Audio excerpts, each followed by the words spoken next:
with this pettiness. Yeah, make a post, watch it take off like a rocket ship. Ayy, check my comments, all of these people they savages. Yeah, don't come in here talking big if you can't handle it. Nah, I'm on a mission, they in their feelings, they only hear shots ringing out. Taking their personal lead, that's what I'm talking about. Petty.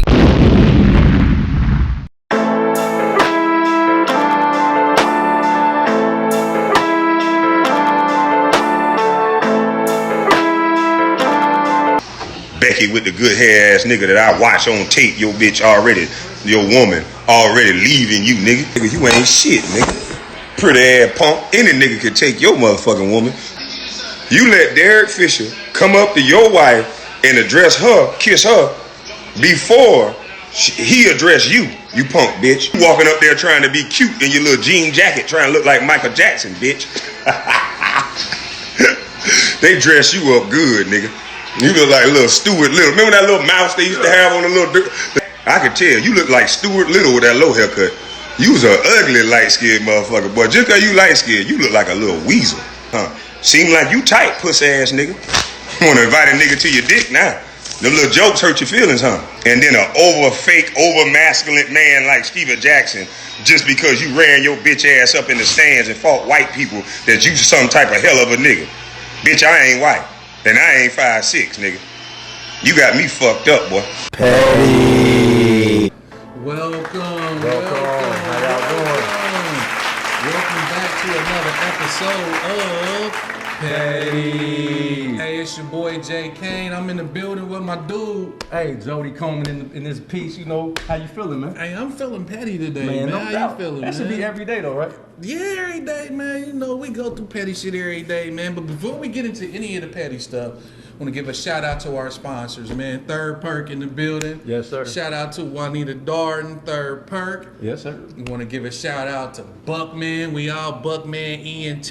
No doubt. Get with him for your jingles and your audio. No doubt. And then we got a new sponsor, Gemini Brand Company. It's Gemini season. Get you a Gemini t-shirt, man. It's Gemini season, man. I need to get another one. GeminiBrandCompany.com. Go get you a t-shirt.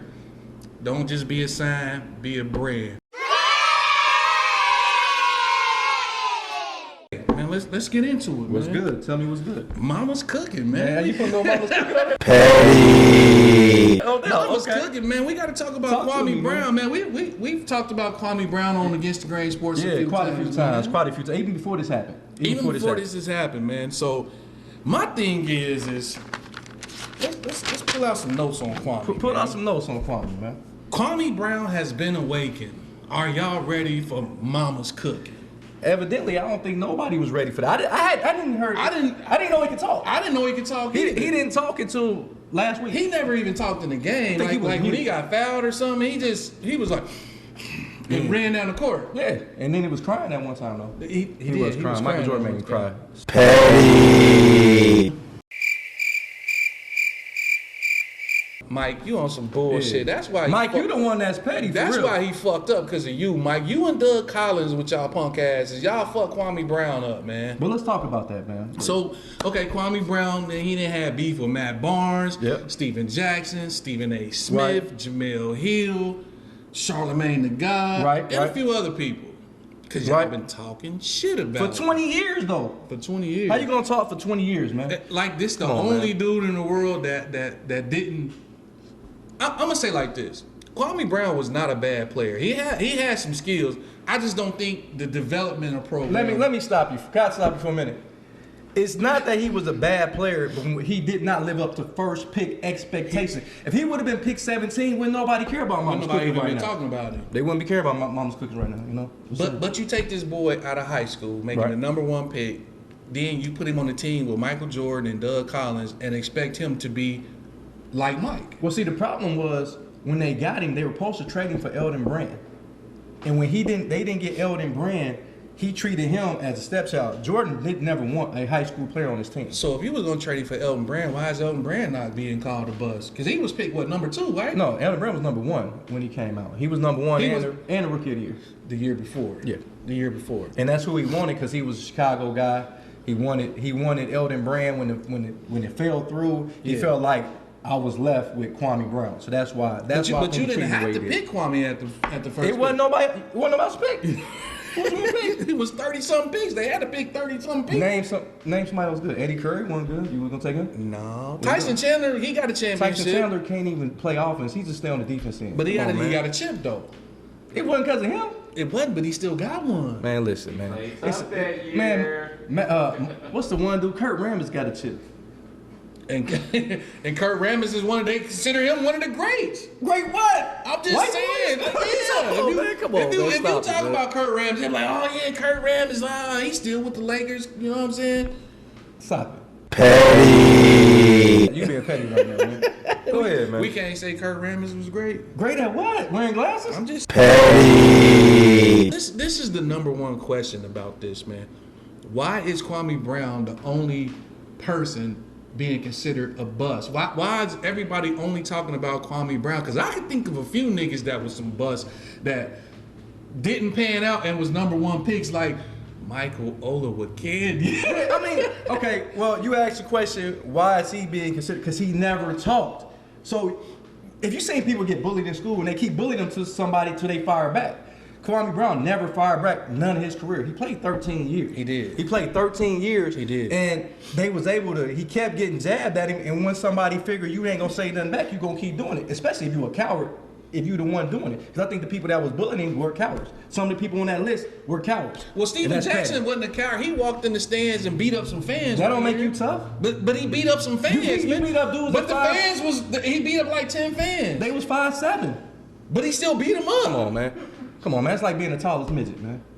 Come on, but he still beat him up though, Jody. Don't that make you tough? Don't that make you tough? Nah. If you 6'9" and you go beat up the fans that, you know what I'm saying, was throwing drinks and shit on you, that don't make you tough? They weigh 115 pounds, man. You fought some kids, man. That don't make you tough, man. Petty. Let's ask this question.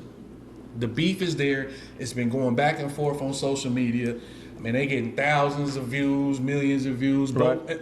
Whoever beefing with him, because everybody want to keep the beef going. Tell me this, man. Who is the pettiest out of this, man? Is it them for trying to bully Kwame, or is it Kwame for fighting back? Well, I'm gonna go ahead and say, man, it's them for bullying Kwame Brown, because like some of the stuff that Charlamagne the guy said had nothing to do with basketball. You know, he was bringing up his dad being a murderer and being in prison, man. That was the dude was a 17-year-old kid trying to do whatever it took for put food on the table, man. He took the NBA deal. Who wouldn't? So some of the stuff, and Charlamagne the guy, man, sometimes I like what he say, but then sometimes he just be going overboard. And one thing I do like the fact that he don't own up to his shit when he know that he in the wrong. Yeah. Stephen A. Smith, he didn't even have a job when he started talking about Kwame Brown. He didn't even he wasn't even on. People don't realize he wasn't even on First Take. It was Jalen Rose and Skip Bayless. Because Jalen Rose was always defending him. Yeah, he always defended him. Like, why do you keep bringing up Kwame Brown? Like I said, that's my problem. A bully keeps picking on somebody that ain't saying nothing back. So the pettiest person and is Stephen A. Smith, for real, out of everybody, man. Petty. And then you came back with that your weak response was making a blooper reel. I can make a blooper reel out of Jordan because Jordan played so long. You can see where Jordan missed the dunk and missed the layup. Every player should have a blooper reel. Man. Every player got a blooper reel. But still though, like. Let's name some of these other. After Kwame Brown because he's pro-black and he was defending everybody else and he's so big. Why was he speaking up for himself all them years? But you're gonna defend everybody else. That's the real reason, B. That's what that is. And let's go through some names of some busts, some real busts. I'm gonna tell you somebody that's a huge bust that nobody ever talk about, and that's Darko Milicic. Darko Milicic was the second pick. He got picked before Carmelo, and he was in the draft with LeBron James. He was the second pick behind LeBron James. If Melo would have went to Detroit, and I'm gonna say this, if Melo would have been second pick in Detroit at that time, LeBron wouldn't be who he is. I felt like Carmelo should have been number one. I felt like Carmelo should have got picked number one because he just came off that national championship. You know what I'm saying? But LeBron had all that hype. Now hold, let me go ahead because there's gonna be people out there like, what? Because they love LeBron. But I'm not saying LeBron wouldn't have been great, but you got to understand, Detroit had just came off a championship. They had just beat the Los Angeles Lakers. If they would have picked Melo with Chauncey Billups, with Rip Hamilton, with Rasheed Wallace, with Ben Wallace, with Tayshaun Prince, now they would have had a bona fide scorer on that team, and all he would have had to worry about is scoring. And they was already beating Cleveland before he got there. Right. So just imagine if he would have got there and he would have been able to been just a scorer, LeBron James would have never made it out the Eastern Conference a lot of them times, because Detroit would have stuck together, because Carmelo would have kept them together. And then having Tayshaun Prince come off the bench, man, hey, y'all better be lucky they picked Darko Milicic. But you mentioned Olowokandi. Michael Olowokandi. He was the number one pick out of Pacific College. Like, why would you go pick this man out of a college that? Have you ever heard of Pacific College I didn't hear about it before. You don't even know if they play no more now, do you? Where is it at? I don't know. Well, let's talk about Anthony Bennett. Bennett. Why are we not talking about Anthony Bennett? He was the number one pick. He was the number one. He didn't even play. Did he play a game? Man, I don't know. I think he in like the G League in Canada or something. I don't even know if he in the G League. He might be overseas, man. Who else we got, man? I mean, when you look back, you had Sam Bowie. I mean, you had Greg Odom. Greg Odom was definitely a bust. You can't. I mean, but why he was hurt? But why are you going after Kwame Brown though? Like, okay, it's other people that didn't pan out. Why are you continue to to go after him? Another player that everybody thought was great, Joe Smith. Joe Smith played for like 18 teams. Remember Harold Miner, Baby Jordan? Joe Smith was sweet though. Come on, man. He was sweet. Game, though. He was sweet at Maryland. Yeah, and he got to the league. He was a role player. He was a role player in the NBA. But he was still the number one pick. If you so sweet, why are you playing for every team in the league? You're not that good, and it was because he wasn't. He wasn't like Olowokandi. Right. He wasn't no Olowokandi. But when you look at black players that got picked really high, and everybody just always go back to Kwame Brown. He wasn't the worst number one pick. No, he wasn't. So what did Kwame Brown do that was so bad that y'all had to keep talking about him 20 years later? We don't know, man. That's something that we need to answer, man. Y'all petty for that, man. They real petty for that, man. Then you got Matt Barnes trying to apologize like he didn't say nothing, man. Yes, and then you got Matt Barnes talking about we can box or whatever. You like Matt Barnes? Come on, man. You talking about Becky with the good hair? Becky with the good hair. Okay, Becky with the good hair. Petty. But Matt Barnes, like, listen, man. You're not. I don't personally think you that tough. I didn't watch a lot of games. You played tough in a few games, but it was against players that wasn't gonna fight you back. Like, you try to play tough with Kobe. You know Kobe ain't gonna fight you. He ain't about to get kicked out the game for you. I mean, like I said, these dudes are extremely petty for messing with you. Now he firing back. Now everybody want to do letters talking about cease and desist. Now they don't want him speaking his mind. That y'all spoke y'all mind for 20 years, man. Let that man talk. I don't care if he dragging on. Let that man talk, because he's saying some real. It ain't nothing that Kwame Brown ain't been no real shit that came out of his mouth. Right. He ain't said nothing but real shit consistently, and he ain't just talking about the game. He talking about doing youth centers and shit like that. Right. You know what I'm saying? And y'all still worry about this man basketball career. He played 13 years and made $65 million. So you call that a bust? Cats now down 3. Kwame in the early entry. Rams, they drop it. Yeah, baby! Into Lister's face! That's what a slam will do for you. Petty. $65 million? That's a bust. That ain't no bust. That ain't no bust. That's a rich nigga. Hey, 13 years in the league, and y'all want to call that man a bust, and now he's speaking his mind. And now y'all want to backtrack. Y'all got lawyers involved. Charlamagne the guy got a lawyer involved. Stephen Jackson played on his team. He ain't really said too much. I ain't seen too much of him. I think he apologized. Yeah. Put a muzzle on that boy. Right, but I'm like, why y'all want him to stop talking now, man? I think y'all should allow that man to keep talking, man, because he's really making a lot of sense, man. Yeah. But he was talking how men are being demasculated by their parents. He said mamas are good.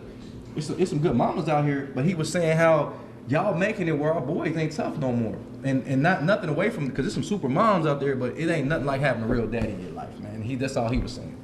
In closing, man, we really just need to get a cap on this bullying thing, because when I was young, we didn't have phones to be, making videos, talking stuff about people. We actually walked to your house and knocked on your door and had you come outside and beat your ass. So all of this social media bickering back and forth, that shit petty to me. That shit petty to me, man. Petty. Real quick, man. 30 seconds left. Let's just briefly touch on all of these players getting spit on or douse with beer or thrown something at after the games. Man, y'all gotta stop that petty shit. Do y'all want them athletes come up in that stand and beat y'all ass again like they did, what was that, 12 years ago when Ron Artest did? Y'all better leave them players alone. Ain't no especially Russell Westbrook. Y'all better leave that little nigga alone. It ain't no place man. for that, man. For real, man. That's Don't go to the game to be fucking with niggas with money, man. Sit y'all ass there, enjoy the game, and take y'all ass home after y'all beers when the game over, man. Leave them niggas alone, man. They ain't did shit to y'all. Petty fuckers. They're my toys. Petty. I paid my money. I'm gonna do what I want. Petty. Nah, I'm on a mission. They in their feelings, they only hear shots ringing out. Taking their personal lead, that's what I'm talking about. Petty. Cool, I'm a fan, feel like the man with this petty shirt I got. Swag fresh out the box, just to compliment my top. They hating, don't worry, I got them. I know what it's like from the bottom. That's why I came up, but this money, it just keep on calling.